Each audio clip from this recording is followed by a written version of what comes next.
প্রিয় ছাত্রছাত্রীরা, আগের দিনে ভিডিওয়ে যে আমরা আলোচনা করেছিলাম উদ্ভিদের চলন কয় প্রকার, তার মধ্যে আলোচনা করেছিলাম উদ্ভিদের ট্যাকটিক চলন। আজ আমরা আলোচনা করব উদ্ভিদের ট্রপিক চলন। তাহলে আমাদের প্রথমে জানতে হবে যে ট্রপিক চলন কাকে বলে। ট্রপিক চলন হচ্ছে কি? উদ্ভিদ দেহ যখন কোনো উদ্দীপনার উৎসের দিকে বা উদ্দীপনের গতিপথ অনুযায়ী উদ্ভিদ অঙ্গের যে চলন হয় সেই চলনকে বলা হচ্ছে ট্রপিক চলন। তাহলে এখানে মেন দুটো ফ্যাক্টর হচ্ছে কি? একটা হচ্ছে উৎস আর একটা হচ্ছে গতিপথ। ঠিক আছে, গতিপথ। তাহলে এখানে সংজ্ঞাটা কি হবে? উদ্ভিদ দেহ যখন উদ্দীপকের উৎসের দিকে বা উদ্দীপকের গতিপথ অনুযায়ী হয় সেই চলনকে বলা হচ্ছে ট্রপিক চলন। বুঝে গেছে? আবার আমি আরেকবার ভালো করে বলে দিচ্ছি। উদ্ভিদ দেহ যখন উদ্দীপকের উৎসের দিকে বা উদ্দীপকের গতিপথ অনুযায়ী হয় সেই চলনকে বলা হচ্ছে ট্রপিক চলন। তাহলে ট্রপিক চলনের ভাগগুলো কি কি? ট্রপিক চলনের ভাগগুলো হচ্ছে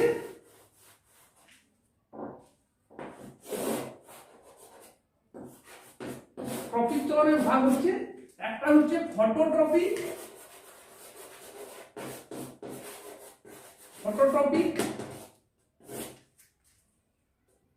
হাইড্রোট্রপিক, ছোট করে লিখছি, হাইড্রোট্রপিক, আর একটা জিওট্রপিক।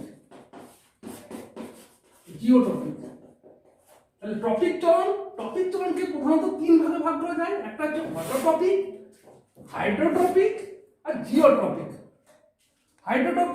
তাহলে এরপরে আমাদেরকে জানতে হবে যে ফটোট্রপিক কাকে বলে, হাইড্রোট্রপিক কাকে বলে, জিওট্রপিক কাকে বলে। এখন কোনো কিছু জিনিস মনে রাখার মূল বিষয়বস্তু হলো আমাদের এখানে জানতে হবে ফটো মানে হচ্ছে আলো। ফটো কথাটার অর্থ হলো আলো। আর হাইড্রো কথাটার অর্থ হলো জল। আর জিও কথাটার অর্থ হলো অভিকর্ষ, মাধ্যাকর্ষণ শক্তি। বুঝা গেছে? আবার বলছি, ফটো কথাটার অর্থ হচ্ছে আলো, হাইড্রো কথাটার অর্থ হচ্ছে জল, আর জিও কথাটার অর্থ হচ্ছে মাধ্যাকর্ষণ শক্তি। তাহলে এখন আমাদেরকে জানতে হবে যে ফটোট্রপিক চলন কাকে বলে। আমরা এরপর আলোচনা করব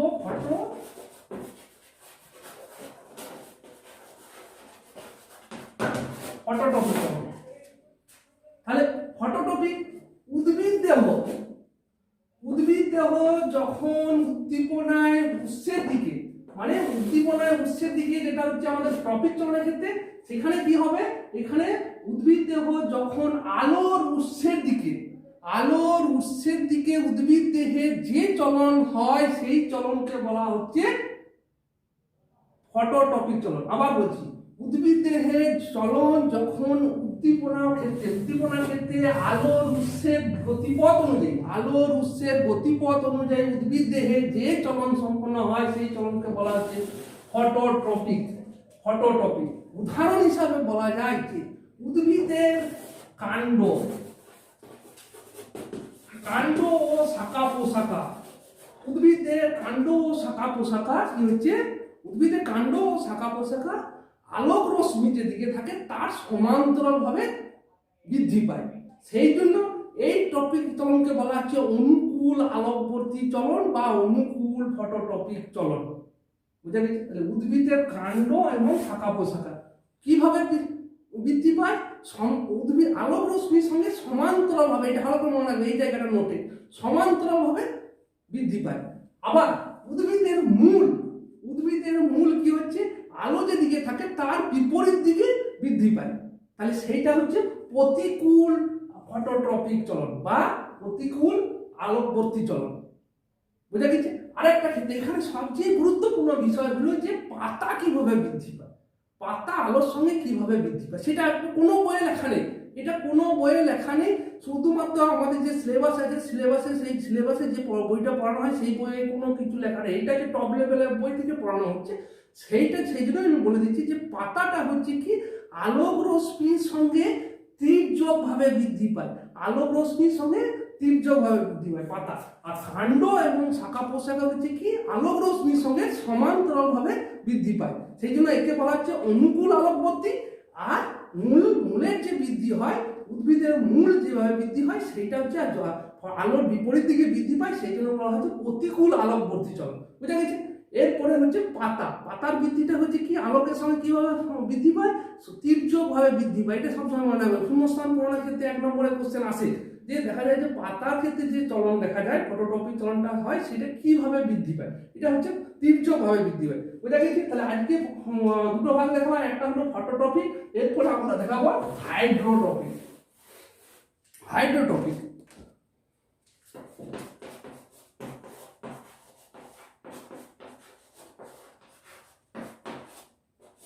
হাইড্রো কথাটা অর্থ হচ্ছে জল। তাহলে এখানে সংজ্ঞাটা কিভাবে তৈরি করব, উদ্ভিদ দেহে যখন উদ্ভিদ দেহে যে চলন সম্পন্ন হচ্ছে যখন জল উদ্দীপক হিসাবে কাজটা করছে, জল মানে জলের গতিপথ অনুযায়ী বা জলের উৎসের দিকে। বুঝলে কি, উদ্ভিদ দেহ যখন জলের উৎসের দিকে বৃদ্ধি পায় তখন সেই চলনকে বলা হচ্ছে হাইড্রোট্রপিক চলন। হাইড্রোট্রপিক চলন তাহলে ভালোভাবে বলতে গেলে উদ্ভিদ দেহ যখন আলোর জলের উৎসের দিকে বৃদ্ধি পায় তখন সেই চলনকে বলা হচ্ছে হাইড্রোট্রপিক চলন। হাইড্রোট্রপিক চলনের ক্ষেত্রে কি দেখা যাচ্ছে যে হাইড্রোট্রপিক ক্ষেত্রে দেখা যায় যে আমাদের কাণ্ডটা হচ্ছে কি, কাণ্ডটা দেখা যাচ্ছে যে কাণ্ড জলের বিপরীত দিকে বৃদ্ধি পায়। আর মূল হচ্ছে কি, মূলটা হচ্ছে যেখানে জলটা থাকে বা জলজ থাকে সেই জন্য সবসময় নিচের দিকে বৃদ্ধি পায়। তাহলে এখানে কাকে বলা হচ্ছে হাইড্রোট্রপিক ক্ষেত্রে হচ্ছে কি মূল হচ্ছে অনুকূল হাইড্রোট্রপিক চলন, আর কাণ্ড হচ্ছে কি প্রতিকূল। কাণ্ডটা কি হচ্ছে বিপরীত দিকে বৃদ্ধি পাচ্ছে। আর মূলটা হচ্ছে কি, মূলটা ক্ষেত্রে হচ্ছে মূলটা জলের দিকে বৃদ্ধি পাচ্ছে। বোঝা গেছে? তাহলে হাইড্রোট্রপিক চলনের ক্ষেত্রে বিশেষ কিছু নেই। হাইড্রোট্রপিক ক্ষেত্রে হচ্ছে শুধুমাত্র মনে রাখতে হয়েছে হাইড্রোট্রপিক কাকে বলে, কোন হাইড্রোট্রপিক চলন কাকে বলে এবং তার কিভাবে হাইড্রোট্রপিকের উদাহরণটা ভালো করে মনে করতে হবে যে কার কোন দিকে বৃদ্ধি পাচ্ছে। ঠিক আছে? এরপরে আমরা দেরি করছি না, একটা জিওট্রপিক চলন। জিওট্রপিক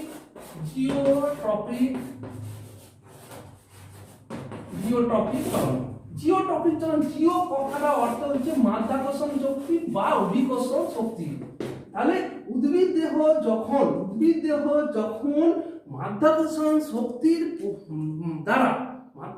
শক্তির দ্বারা বা প্রভাবে উদ্ভিদ দেহ যখন মাধ্যাকর্ষণ শক্তির প্রভাবে অভিকর্ষের দিকে বৃদ্ধি পায় সেই চলনটাকে বলা হচ্ছে জিওট্রপিক চলন। জিওট্রপিক চলনের ক্ষেত্রে কি হচ্ছে, জিওট্রপিক ক্ষেত্রে দেখা যায় যে আমাদের সবচেয়ে উদাহরণ সেটা বলা যায় মূল সবসময় অভিকর্ষের দিকে বৃদ্ধি পায়। অভিকর্ষ যে মাধ্যাকর্ষণ শক্তি থাকে সেই মাধ্যাকর্ষণ ভর কেন্দ্র দিকে পৃথিবীর যে ভর কেন্দ্র তার দিকে বৃদ্ধি পায়। তাহলে এ হচ্ছে অনুকূল, মূলের বৃদ্ধি হচ্ছে জিওট্রপিক চলনের উদাহরণ। আর কাণ্ডের বৃদ্ধি হচ্ছে প্রতিকূল, এ হচ্ছে অভিকর্ষ বা মাধ্যাকর্ষণ শক্তি বা ভর কেন্দ্রের উল্টো দিকে মানে বিপরীত দিকে বৃদ্ধি পায়, সেই জন্য একে বলা হচ্ছে প্রতিকূল জিওট্রপিক চলন। বুঝা গেছে? এরপরে তাহলে আমাদের ক্ষেত্রে দেখা গেল কি ট্রপিক চলনের ক্ষেত্রে আমি আরেকবার ডিটেলসটা বলে দিচ্ছি। ট্রপিক চলনের ক্ষেত্রে 3টে ভাগ। টপিক চলনকে প্রধানত 3 ভাগে ভাগ করা হচ্ছে। একটা হচ্ছে ফটোট্রপিক চলন, আর দ্বিতীয়টা হচ্ছে কি হাইড্রোট্রপিক চলন, আর 3 নম্বর হচ্ছে কি জিওট্রপিক চলন। ফটোট্রপিক চলনের ক্ষেত্রে দেখা যাচ্ছে কি এখানে কি উদ্দীপক হিসেবে কাজ করছে, এখানে উদ্দীপকটা হচ্ছে আলোটা হচ্ছে উদ্দীপক হিসেবে কাজ করছে। তাহলে উদ্ভিদ দেহে চলন যখন আলোর উৎসের দিকে বা গতিপথের দিকে বৃদ্ধি পায় তখন সেই চলনকে বলা হচ্ছে ফটোট্রপিক চলন। ফটোট্রপিক চলনের ক্ষেত্রে দেখা যাচ্ছে কি কাণ্ড বা শাখা প্রশাখা উদ্ভিদ দেহের আলোক রশ্মি সমান্তরালভাবে বৃদ্ধি পাচ্ছে আর মূল আলোর বিপরীত দিকে বৃদ্ধি পাচ্ছে, সেই জন্য একে বলা হচ্ছে প্রতিকূল আলোকবর্তী। আর পাতার যে বৃদ্ধিটা হচ্ছে সেটা আলোক রশ্মির সঙ্গে তীর্যকভাবে বৃদ্ধি পাচ্ছে। বুঝা গেছে? তাহলে ফটোট্রপিক ক্ষেত্রে এটা হলো। হাইড্রোট্রপিক ক্ষেত্রে হচ্ছে কি হাইড্রোট্রপিক কথাটা অর্থ হচ্ছে জল। উদ্ভিদ দেহ যখন জলের উৎসের দিকে বৃদ্ধি পায় বা জলের গতিপথের দিকে বৃদ্ধি পায় সেই চলনকে বলা হচ্ছে হাইড্রোট্রপিক চলন। হাইড্রোট্রপিকের ক্ষেত্রে সেইটাই হচ্ছে যে মূল এবং কাণ্ড। মূল হচ্ছে কি জলের উৎসের দিকে বৃদ্ধি পায়, আর কাণ্ড সবসময় কি হচ্ছে জলের বিপরীত দিকে, জলের উৎসের বিপরীত দিকে বৃদ্ধি পায়। বুঝা গেছে? তাহলে এখানে এটা অনুকূল, একটা হচ্ছে যখন মূল যখন জলের দিকে বৃদ্ধি পাচ্ছে সেটাকে বলা হচ্ছে অনুকূল হাইড্রোট্রপিক চলন, আর যখন কাণ্ড যখন বৃদ্ধি পাচ্ছে সেটাকে বলা হচ্ছে প্রতিকূল হাইড্রোট্রপিক চলন। আর আরেকটা হচ্ছে কি জিওট্রপিক চলন। জিওট্রপিক চলনের ক্ষেত্রে দেখা যাচ্ছে জিও মনে রাখার সবচেয়ে ভালো কথা, ভালো উপায় হচ্ছে জিও কথাটার অর্থ হচ্ছে অভিকর্ষ ত্বরণ। অভিকর্ষ ত্বরণ উদ্ভিদ দেহ যখন উদ্দীপকের মাধ্যাকর্ষণ শক্তির প্রভাবে অভিকর্ষের দিকে বৃদ্ধি পায় সেই চলনকে বলা হচ্ছে কি জিওট্রপিক চলন। জিওট্রপিক চলনের ক্ষেত্রে দেখা যাচ্ছে কি উদ্ভিদের মূল হচ্ছে কি পৃথিবীর ভরকেন্দ্রের দিকে মানে অভিকর্ষের দিকে বৃদ্ধি পায়, সেটা হচ্ছে অনুকূল জিওট্রপিক চলন। আর যখন কাণ্ড হচ্ছে কি সবসময় উপরের দিকে বৃদ্ধি পাচ্ছে, সেহেতু অভিকর্ষের বিপরীত দিকে বৃদ্ধি পাচ্ছে, সেই জন্য একে বলা হচ্ছে প্রতিকূল জিওট্রপিক চলন। ঠিক আছে? এরপরে তাহলে দুটো চলনের ক্ষেত্রে ডিটেলসটা বোঝানো হলো, ট্র্যাকটিক চলন হয়ে গেল, ট্রপিক চলন হয়ে গেল। এরপরে আছে কি 3 নম্বরটা হচ্ছে কি ন্যাস্টিক চলন।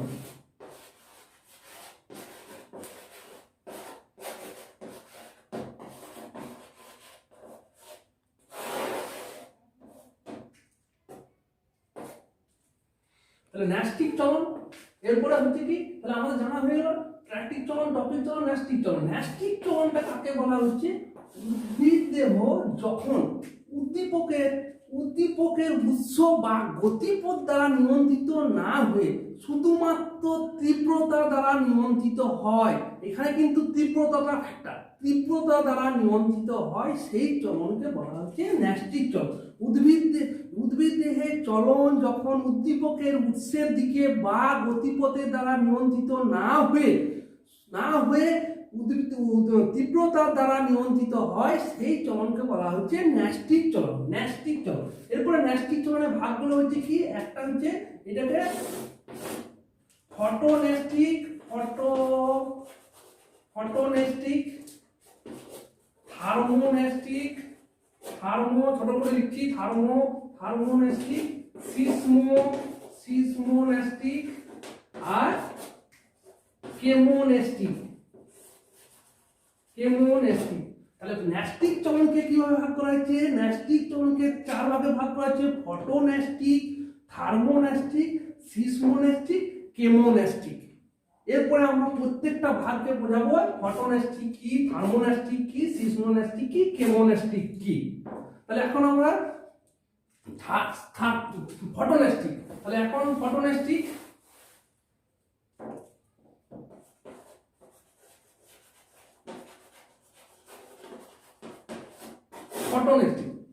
উদ্ভিদ দেহে চলন যখন আলোর তীব্রতা দ্বারা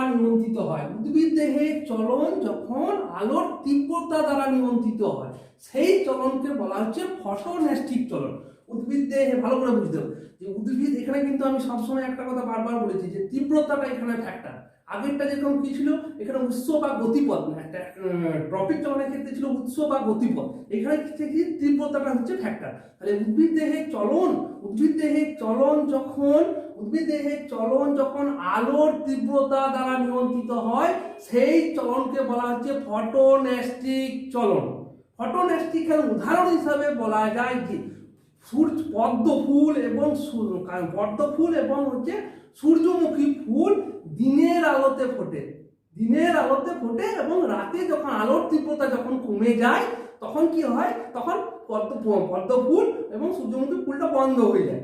ঠিক, আবার কি হচ্ছে কি, সন্ধ্যা মালতী এবং জুই, এই দুটো ফুল হচ্ছে কি কম তীব্রতায় ফোটে। আলো যখন কম টেম্পারেচার, কম তীব্রতা থাকবে, সেই সময় এই ফুলটা ফোটে। তাহলে দুটো উদাহরণ। এখানে কোশ্চেন কি হয়, ন্যাস্টিক চলনের ক্ষেত্রে ফটোনেস্টিক ক্ষেত্রে কাকে বলা হয়? ফটোনেস্টিক ক্ষেত্রে দেখা যায় কি, এখানে সবচেয়ে গুরুত্বপূর্ণ কোশ্চেন হয় কি, যে পদ্ম বা সূর্যমুখী ফুলের কি ধরনের চলন দেখা যায়, তখন কিন্তু দেখা যায় 1 নম্বরে কোশ্চেন হয় ফটোনেস্টিক চলন দেখা যায়। ফটোনেস্টিক চলন, তার কারণটা আমি বলে দিলাম যে ফটোনেস্টিক চলন হচ্ছে কি, উদ্ভিদ দেহের চলন যখন আলোর তীব্রতা দ্বারা নিয়ন্ত্রিত হয়, সেই চলনকে বলা হচ্ছে আলোর তীব্রতা নিয়ন্ত্রিত হয় সেই চলনকে বলা হচ্ছে ফটোন্যাস্টিক চলন। ফটোন্যাস্টিক চলনের ক্ষেত্রে হচ্ছে কি পদ্ম এবং সূর্য, পদ্মফুল এবং কি হচ্ছে পদ্মফুল এবং পদ্মফুল এবং সূর্যমুখী ফুল কি হচ্ছে দেখা যাচ্ছে কি যখন আলোর তীব্রতা যখন বেশি থাকে তখন সেই সময় ফুলটা প্রস্ফুটিত হয়। আবার যখন আলোর তীব্রতা যখন কমে যায় তখন ফুলের প্রস্ফুটিত বন্ধ হয়ে যায়। আবার কি হচ্ছে সন্ধ্যামালতী এবং জুঁই এই দুটো ফুলের ক্ষেত্রে কি উল্টোটা, আলোর যখন তীব্রতা কম থাকে তখন তারা ফুটবে, আলোর যখন তীব্রতা থাকবে তখন বন্ধ হয়ে যাবে। ঠিক, তাহলে ফটোন্যাস্টিক হলো। এরপরে হচ্ছে কি থার্মোন্যাস্টিক চলন।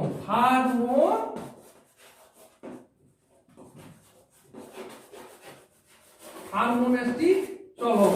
তাহলে এই থার্মো কথাটা হচ্ছে টেম্পারেচার তাপমাত্রা। তাহলে এখানে ভালো করে বুঝতে হবে যে উদ্ভিদ দেহের চলন যখন উষ্ণতার তারতম্য অনুযায়ী বা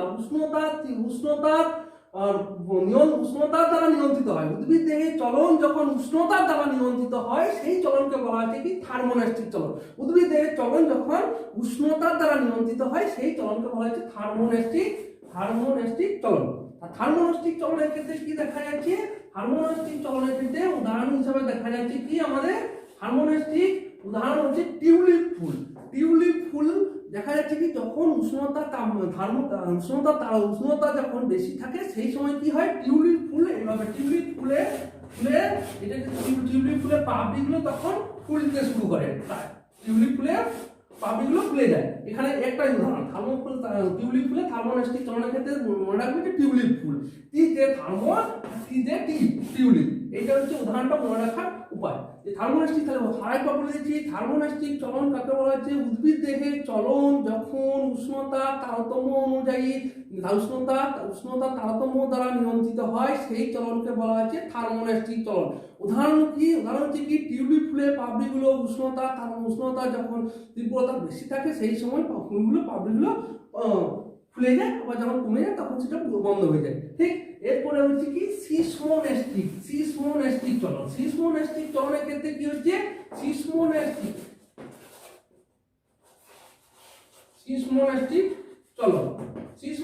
চলনের ক্ষেত্রে দেখা যাচ্ছে কি সিসমোন্যাস্টিক ক্ষেত্রে চারটে ইস্যু দেখা যায়। একটা হচ্ছে স্পর্শ, একটা হচ্ছে আঘাত, একটা হচ্ছে ঘর্ষণ এবং বায়ু প্রবাহ। এই তিনটে উদ্দীপকের দ্বারা উদ্ভিদ দেহের যে চলন সম্পন্ন হয় সেই চলনকে বলা হচ্ছে সিসমোন্যাস্টিক চলন। সিসমোন্যাস্টিক চলনের ক্ষেত্রে তাহলে কি কি উদ্দীপক হচ্ছে, একটা হচ্ছে স্পর্শ হতে পারে বা ঘর্ষণ হতে পারে বা বায়ু প্রবাহ হতে পারে, ঠিক আছে, বায়ু প্রবাহ হতে পারে বা কোনো আঘাতের দ্বারা উদ্ভিদ দেহের যে চলন সম্পন্ন হয় সেই চলনকে বলা হচ্ছে সিসমোন্যাস্টিক চলন। সিসমোন্যাস্টিক চলনের ক্ষেত্রে কি দেখা যায়, লজ্জাপতি গাছের যখন পাতাকে স্পর্শ করা হয় তখন কি হয়, লজ্জাপতি গাছের পাতা তখন তার পালভিনাস যে কোষ থাকে সেই পালভিনাস বা স্ফীতিবৃত্ত জনিত হ্রাসের জন্য কি হয় পাতাগুলো নিয়ে পড়ে। ঠিক আছে, তাহলে সিসমোন্যাস্টিক হয়ে গেল। সিসমোন্যাস্টিক চলন আমি বলে দিলাম। সিসমোন্যাস্টিক চলনের ক্ষেত্রে কাকে বলা হচ্ছে, যে উদ্ভিদ দেহের চলন যখন স্পর্শ আঘাত ঘর্ষণ বা বায়ু প্রবাহ ইত্যাদি দ্বারা নিয়ন্ত্রিত হয় বা চলন হয় তখন সেই চলনকে বলা হচ্ছে সিসমোন্যাস্টিক চলন। এরপরে হচ্ছে কি কেমোন্যাস্টিক চলন। কেমোন্যাস্টিক চলন হচ্ছে কি কেমোন্যাস্টিক মুভমেন্টের ক্ষেত্রে কি আছে, কেমোন্যাস্টিক মুভমেন্ট বা কেমোন্যাস্টিক চলন কাকে বলা হচ্ছে, উদ্ভিদ দেহ যখন কি হয়, যেরকম প্রোটিন, ইথার এবং ক্লোরোফর্ম প্রভৃতি ইত্যাদি রাসায়নিক পদার্থের সংস্পর্শে এসে উদ্ভিদ দেহের যে চলন সম্পন্ন হয় সেই চলনকে বলা হচ্ছে কি কেমোন্যাস্টিক চলন। তাহলে কি কেমোন্যাস্টিক হচ্ছে রাসায়নিক পদার্থগুলো কি হচ্ছে, ইথার হতে পারে, প্রোটিন হতে পারে বা কি হতে পারে যে ক্লোরোফর্ম, এই তিনটে হতে পারে বা কোনো প্রোটিন হতে পারে বা ফ্যাট হতে পারে। এইসব প্রোটিন, ইথার, ক্লোরোফর্ম ইত্যাদি প্রভৃতি রাসায়নিক পদার্থের দ্বারা উদ্ভিদ দেহে যে চলন সম্পন্ন হয় সেই চলনকে বলা হচ্ছে কেমোন্যাস্টিক চলন। উদাহরণ হিসাবে কি বলা যেতে পারে, উদাহরণ কি হতে পারে, যে সূর্য শিশির বা পতঙ্গভোগ উদ্ভিদের ক্ষেত্রে কি দেখা যায়, যখন কোনো পতঙ্গ তাদের কোষিকাগুলো বা পাপড়িতে এসে পড়ে তখন সেই পাপড়িগুলো অটোমেটিক বন্ধ হতে থাকে, তার মানে কি যে পাবিগুলো বন্ধ হওয়ার কারণটা কি হচ্ছে, পতঙ্গ হচ্ছে কি প্রোটিন, সেই প্রোটিনটাকে যখনই ওই পাবিগুলোর সংস্পর্শে যখন চলে এলো, পাবির সংস্পর্শে যখন চলে আসে, তখন কি হয়, তখন সেই ফুলের যে পতঙ্গভুক যে উদ্ভিদ, সেই তার কোর্সিকা যেগুলো থাকে, সেই কোর্সিকাগুলো আস্তে আস্তে বন্ধ হতে থাকে, মানে পতঙ্গ থেকে প্রোটিনটা সংগ্রহ করে নিজেদের পুষ্টি বৃদ্ধি সম্পন্ন করে। ঠিক আছে, তাহলে আজকে আমাদের বোঝা গেছে যে কেমোনাস্টিক, আমি বলে দিচ্ছি যে কেমোনাস্টিক ক্ষেত্রে কি কি হচ্ছে, যে উদ্ভিদ দেহে চলন যখন বিভিন্ন রাসায়নিক পদার্থ যেমন যেমন কি হচ্ছে প্রোটিন, ইথার, ক্লোরোফর্ম, ফ্যাট ইত্যাদি সংস্পর্শে উদ্ভিদের যে চলন সম্পন্ন হয়, ইত্যাদি দ্বারা উদ্ভিদ যে চলন সম্পন্ন হয়, সেই চলনকে বলা হচ্ছে কি কেমোনাস্টিক চলন। কেমোনাস্টিক চলনের ক্ষেত্রে উদাহরণ হচ্ছে কি সূর্য শিশির বা পতঙ্গভূম বা কলসিপত্র ইত্যাদি ক্ষেত্রে কি, কলসিপত্রের ক্ষেত্রে আবার দেখা যায়, কলসিপত্র মনে করলে কলসিপত্র হচ্ছে কি, কলসিপত্রের ক্ষেত্রে একটা কলসির মতো দেখা যায়, ফুলটা হয় এভাবে,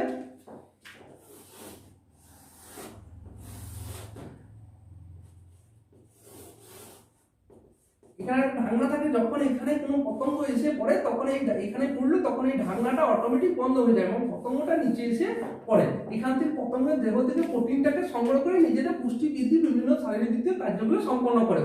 তাহলে আজকে তাহলে আমাদের চলনটা পুরোটাই আমাদের মোটামুটি শেষের মুখে শেষ হয়ে গেল। তাহলে টপিক চলনে আমরা চলনটা হচ্ছে, চলনকে তিন ভাগে ভাগ করা যায়, একটা হচ্ছে ট্যাকটিক চলন, একটা হচ্ছে টপিক চলন, একটা হচ্ছে ন্যাস্টিক চলন। এরপর প্রত্যেকটা পার্ট আমরা আলাদাভাবে আলোচনা করেছি।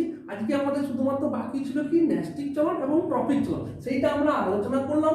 এরপরে পরবর্তী আগের ভিডিওতে আমরা হরমোন নিয়ে আলোচনা করব।